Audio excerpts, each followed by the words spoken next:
जीनोफेलिया के बारे में, क्योंकि हम इंडिया में हैं, खासकर नॉर्थ इंडिया में जाएंगे, बिहार का मैं एग्जांपल देना चाहूँगा कि वहाँ पे अक्सर कहा जाता है कि विदेशी भाषा को बोलना, खासकर उस देश की जिसने हम पर राज किया है, एक तरह की मानसिक गुलामी है। लेकिन दूसरी तरफ एक शोषित वर्ग, मार्जिनलाइज्ड सेक्शन के लिए यही भाषा दुनिया से जुड़ने का जरिया भी है। तो एक कल्चरल स्टडीज़ के प्रोफेसर के तौर पर आप इसे कैसे देखते हैं? क्या यह गुलामी की जंजीर है या तरक्की की सीढ़ी? आजकल के जैसे दुनिया में हम रह रहे हैं, वहाँ पे इंग्लिश के बिना शायद काम चलना बहुत मुश्किल है।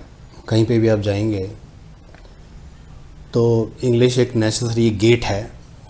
अगर आपको इंग्लिश नहीं आती है तो आपको गेट के अंदर एंट्री नहीं मिलेगी, चाहे वो जॉब अपॉर्चुनिटीज़ हो, माइग्रेशन हो, कहीं पे काम करना है, कहीं पे जाना है, घूमना है, फिरना है। तो इंग्लिश एक बहुत ज़रूरी चीज़ है।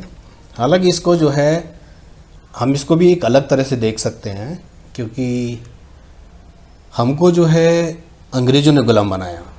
इसीलिए हमारे पास जो एक लैंग्वेज है इंग्लिश, जो है एक औपनिवेशिक लैंग्वेज है। अगर हम कुछ गुलाम जापानियों ने बनाया होता तो आज हम शायद जापानी पढ़ रहे होते हैं। बट आज के टाइम में क्योंकि ये कॉलोनियल लैंग्वेज है, कॉलोनियलिज्म की देन है, बट ये नेसेसरी है। तो उसमें जो है बहुत सारी चीज़ें हैं कि इंग्लिश के बिना जो खासकर जो कंट्रीज़ जो मोनोलिंगुअल कंट्रीज़ हैं, जहाँ पे एक ही तरह की लैंग्वेज बोली जाती है, उन कंट्रीज़ को अपने मार्केट को एक्सपेंड करने में और अपॉर्चुनिटीज़ को गेन करने में थोड़ी प्रॉब्लम होती है।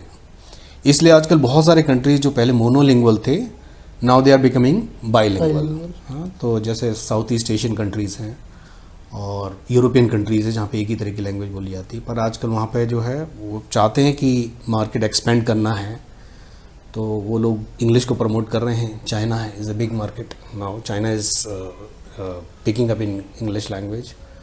हमारे पास तो एक बहुत बड़ा इम्पॉर्टेंट चीज़ है कि हमारे पास ऑलरेडी इतनी सारी लैंग्वेजेस हैं।